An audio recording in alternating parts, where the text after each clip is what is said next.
kuwan waa hawlada qaranka.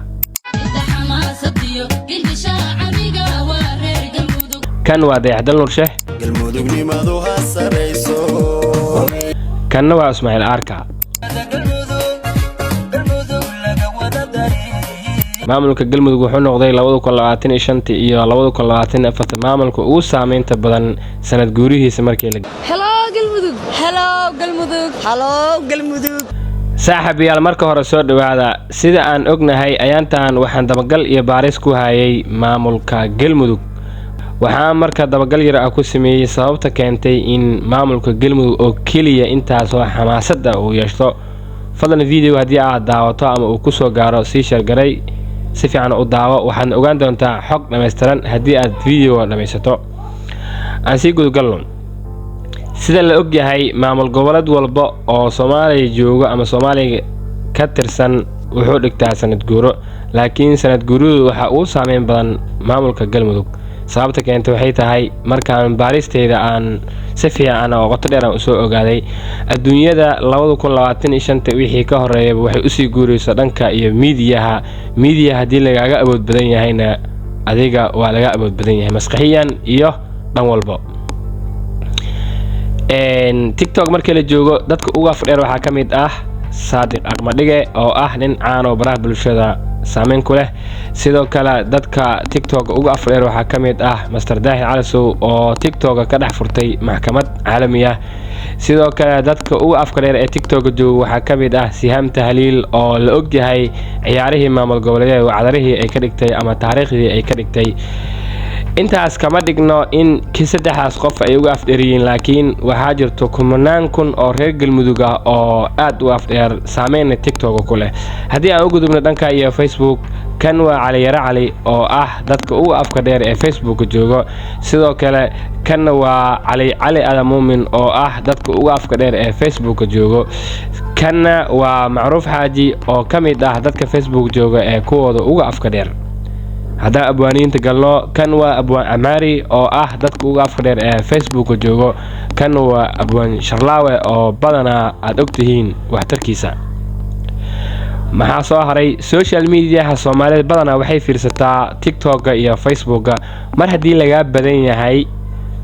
dadka ugu afka dheer laga haysto ee TikTok iyo Facebook waxa meesha ka dhalanaya ama ka soo baxayo xayeysiinta loo sameeynaya maamulka galmudug taas oo ka dhigan in mediahan awood Ilaahay uu og yahay uu leeyahay power aan la fahmi karin uu leeyahay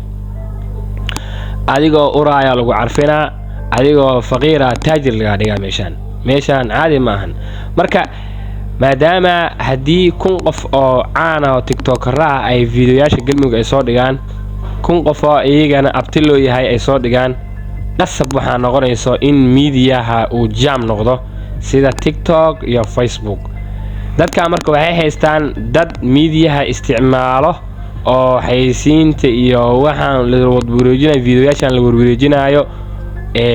mid walba uu soo qaadanaa TikTok kala soo dhiga ka bacdi Facebook kala soo dhiga Facebook iyo TikTok waxay noqonayaan meel galmudug lagu hadalhayo bis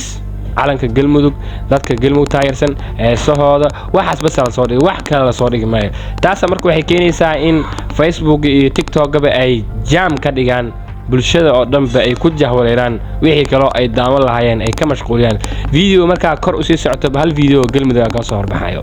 taas oo ka dhigan in views-ka ay gacanta ku hayaan reer galmudug markii la joogo sanad guurada galmudug baan mal sheegi karo markii la joogo sanad guurada galmudug views-ku waxa gacanta ku hayo reer galmudug sababta ay sheegaan fanaaniinta oo dhan ay Soomaaliya joogo maamul goboleedyada kala hees u soo qaadaan waxay u soo qaadaan oo kaliya galmudug 22 fanaan oo Soomaali oo gabdho iyo wiilal isku jiro ayaan ka soo tiriyay dadka hees u qaaday galmudug kan waa dayaxdal nurshe galmudugnimadu ha sareyso kan waa Ismaaciil Arka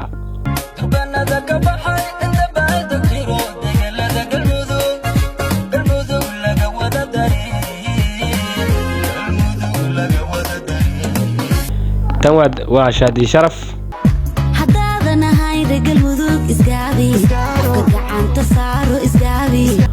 kuwan waa hawlada qaranka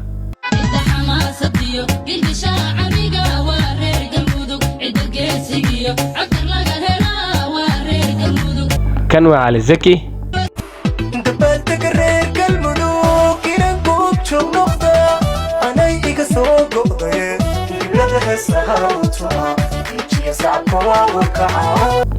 تن وحمد بلن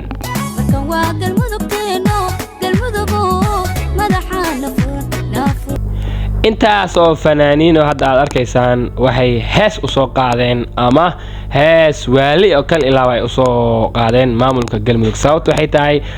iyaga ujeedkoodu waxa waay in ay views ku helaan ma ahan jecel ay u qabaan laakiin waxay tahay in attention ay helaan heesahooda hoogo lacag ay ka sameeyaan sidoo kale la buunbuuniyo labadoo bari la iska soo duubo la challenge gareeyo muhiimadda ay leeyihiin fanaaniintan oo heesta soo qaadayso waa inta kama dhigno 4 qof aan soo qaatay ama 5 qof aan soo qaatay in dadka ugu afka dheer ay kamid yihiin kumanaan kun oo reer Galmudug oo fanaaniin oo heeso soo qaada jiro hase yeeshee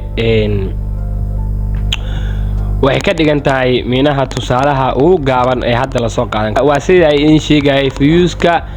sanad guurada Galmudug markii la joogo iyaga ayuu log ugu xiran yahay iyaga ayaa qofna kor u qaadan karo hoos u dhigi karo Facebook iyaga ku badan dadka caanka ah TikTok iyaga ku badan dadka caanka ah taas marka waxay keenaysaa in Galmudug xamaasadeeda ay kor aado magaalada ay kala xirtaan calankeeda kor loo qaado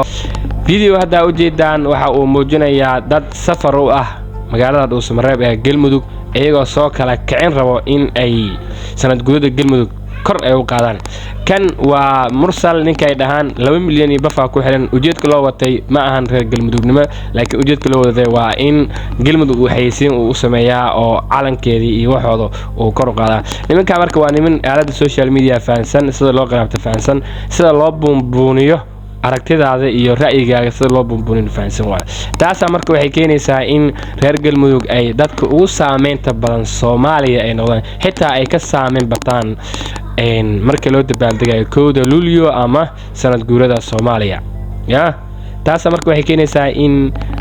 ay ka saameyn bataan maamul goboleedyada oo dhan reer Galmudug amamadooda aniga waa tuuri kan wuxuu ka mid yahay dadka reaction ka bixiya maanta isku aragti ayaan ka nahay reer Galmudug fanaaniintii dhan hal maamul goboleedka goobta maamul goboleedyada kale waa ka dhuumanayeen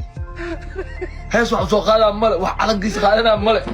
Galmudug oo ku tuurinaysa dhamaantiin heesaha bishaan loo qaado maamul goboleedka Galmudug waxay ka badan yihiin heesaha jaceelka oo la qaaday sanadkan oo dhan fanaan kasta oo caanan hees u soo qaado maamul goboleedka Galmudug fanaaniintu waxay idin weydiinaa maamulka ma jaceela u qabtiina heesaha u soo qaadeen